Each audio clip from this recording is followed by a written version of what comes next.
Hey everyone, Kyle once again, and welcome back to another brief review slash revisit review. Because since I did a little brief review of Alpha and Omega, which I reviewed and revisited, but I did a short one just to celebrate its 10th anniversary, right? Well, um, here's another one celebrating another 10th anniversary, which was yesterday, the September 24th, 10 years ago in 2010. A film that I absolutely loved, and I was in one of the most obviously very beautiful animated films I watched. And which I have also read the book series that it was based on, and I still enjoy this film, and I just wish there was a sequel. Part of me, I would just wish there was another film when I wish there was a sequel. That never happened. 10 years later, still has nothing. Nothing has come up of it, and I know there's never going to be a sequel. So a little 10th anniversary. I know I talked about this like as a lot. I reviewed this like pretty much like I don't know how many times now, but hey, I can do what I want. I can talk about. I can praise the film as much as I want. So, but you can check out if you look back and see how many reviews I talked about this film. But like I said, I just want to do just a small 10th anniversary review for it. On what film I still love, and that is Legend of the Guardians: The Owls of Hoole. Yeah, so a little 10th anniversary that I really love this movie, and to me, this is the best film from director Zack Snyder. Of course, Zack Snyder recently has done his superhero DC films, which I'm not a fan of. I don't like Man of Steel. I hate Batman v Superman. I did not like Justice League. Yes, I am.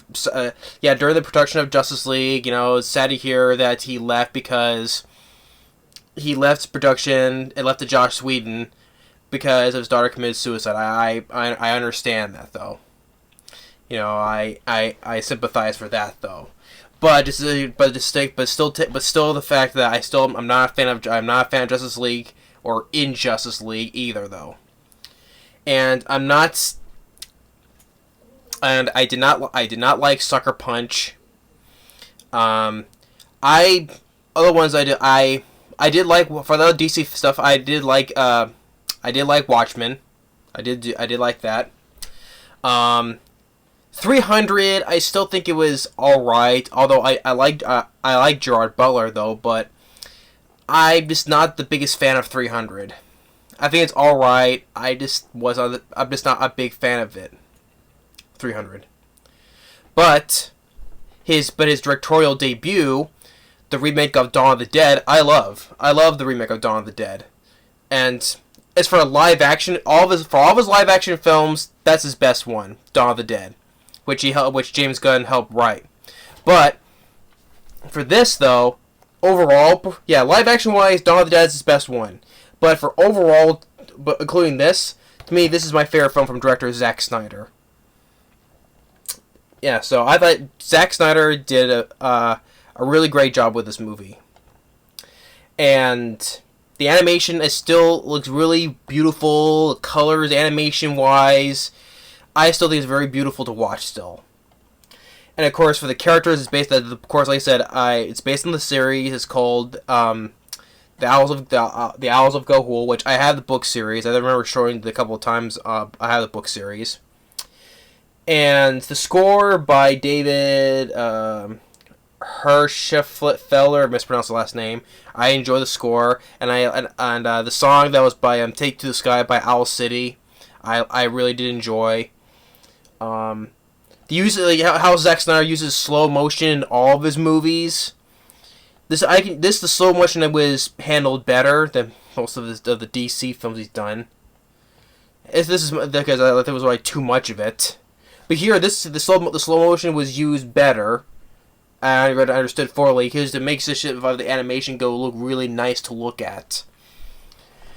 But anyway, keeping up, as I was saying, the story goes of a barn owl named by the name of Soren. He, with his family, he is with his brother Claude and his younger sister Eglantine. Tell about the stories of the Guardians and how they defeated the villain Metalbeak and his hero Lies of Kill. and then they fall out one another. They fall out of the tree. They get picked up by other owls. Take to this place where other owls are being kidnapped to, and then Soren meets a smaller owl. Whoa. Give me a second here. I know I knew the name, but it's been a long time since I knew about the names. Was it Gilfy. And then and with the help of this other owl by the name of Grimble, it's voiced by Hugo Weaving, helps him learn how to fly, and Metal Beak is voiced by Joel Egerton, and his mate Naira, voiced by Helen Mirren. Helen Mirren training other barn owls. He wants strong owls, including his brother, Sora's brother Clud. Be very strong, and Grimble teaches Gilfy and Soren how to fly. They escape to find the Guardians, and then they meet up with Twilight and Digger, other owls, and which will also Soren's nursemaid Snake, Mrs.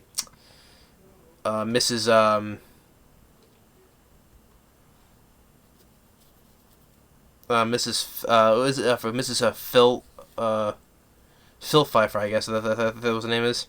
Her name was, and they meet with this Akinda, tell them which way to go, and then one thing they meet with the guardians of Hoole, and they lead to the Great Tree, where they live with the legend of where all Soren's stories have come true, basically. And they explain the situation, and the king and queen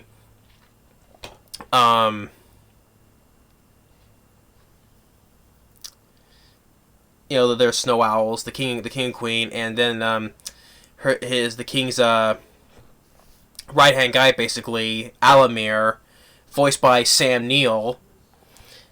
Take a couple of guys to find where they're at, and and basically the tone I thought was like, to say that the tone was inconsistent, I thought it was, because it was like showing good things, and also it goes very dark, especially with the animation, how the dark tone is happening, especially when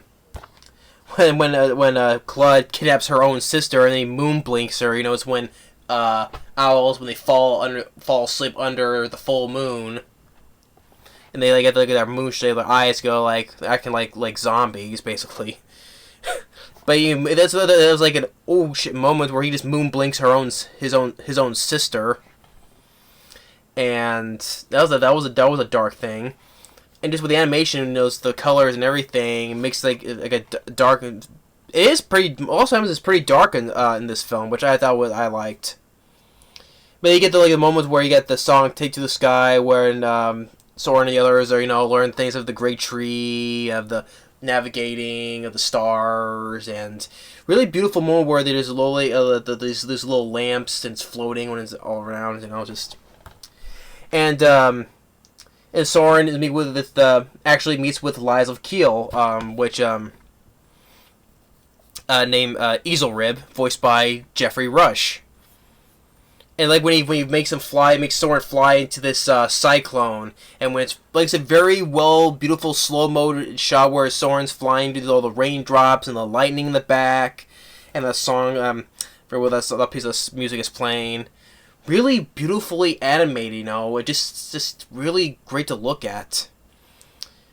And then like I said, when Sam Neill comes back with the news and he gets the king and queen and all his old soldiers go out there to save the remaining of the owls.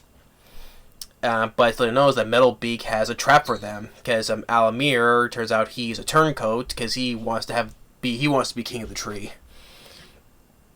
And the plan is to lure them with the other owls, and use this special metal, which this stuff is in the book. This special metal that's where bats are not effective because they have no gizzards. It'll affect the owls, and this is a special metal. And after when Eglantine snaps out of her moon blink, tells Soren about Alamir, the rest of them, they fly out there to save them, and when they find out it's a trap, and Soren takes this metal this oil, this grease, and flies into this forest of fire to ignite it. Really well was a once again well animated shot where he's flying through the fire, and you have that piece of music again played the sound on the soundtrack that was because 3 years prior to this, that song that played at the ending of Stephen King's The Mist. It was by the band called Dead Can Dance. Was it called the host of something? I forget what the name was though, but that song played at the end of Stephen King's The Mist. That song was played again when someone was flying through the fire. So he ruins the trap, saves the owls, and then you get this really good battle between basically of good owls versus evil owls. Slow-mo, which I understood what was going on. And then one thing let's know with Soren fighting his own brother. And Jeffrey Rush's character fight with Metalbeak, but he's getting his ass kicked by Metalbeak and Naira, Joel Egerton and Helen Mirren. And after when Soren thought he loses his brother, loses it because when he falls down and he's engulfed in flames, but you don't see him die. And Soren gets really pissed. He gets that mean look in his eyes, the face he makes, and basically he kills Metalbeak with this flaming branch that he has. And then Naira and the other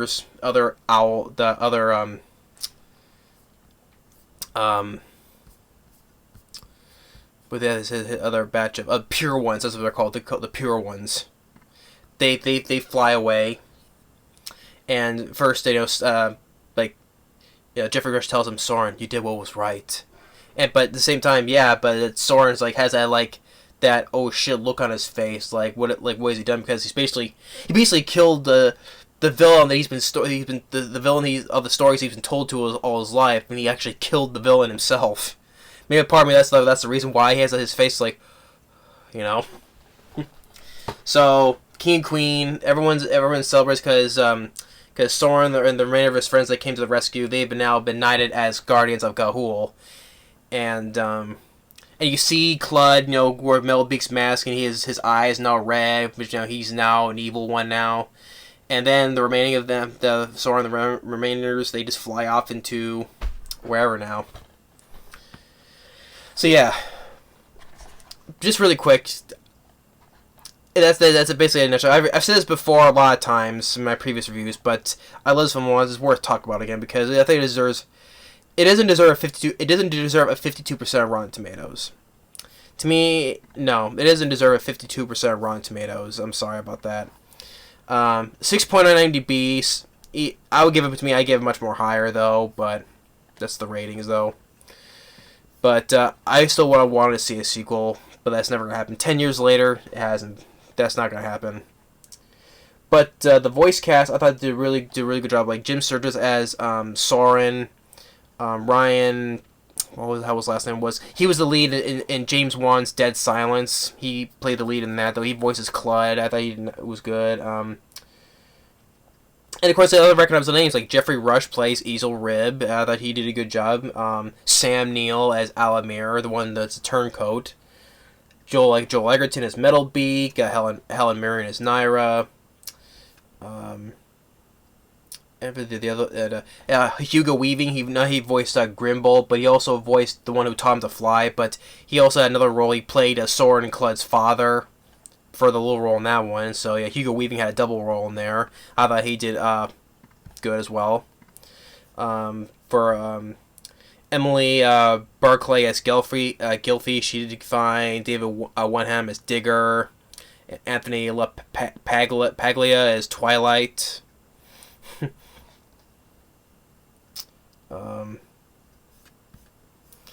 Even Lee Winnell, who was a collaborator with James Wan, he has a small voice role in this as well. But the animation I thought was very well. It was really beautiful to look at. That's basically one way I can describe the animation of this film. Beautiful to watch. I don't know what anime film I can say. I say it was beautiful to look at. The slow mo was used to me good in this film. I understood what was going on. The score I enjoy. The soundtrack. The voice cast, like I said, did a good job. Once again. And the characters, by the I know I'll have to make a video some other time regarding about the books because it's gonna take a while to describe about the characters of the books because I know there's differences between this and the books because I've read the books from Catherine Lasky who wrote the books. I thought I gotta get credit where credit's due, so I thought I enjoyed her books and but I gotta get credit due, so she has to get the author does deserve credit because it's based on her books. So, but yeah, I don't know what I can say. You can just look back on my other previous review. I probably explained all this all, but 10 years later, for the 10th anniversary of Legend of the Guardians, The Owls of Ga'Hoole, I still enjoy I still love this film. I'll put this on one of my favorite animated movies because like I said, that's the one basically I can describe the animation of this film. Beautiful to watch, to look at.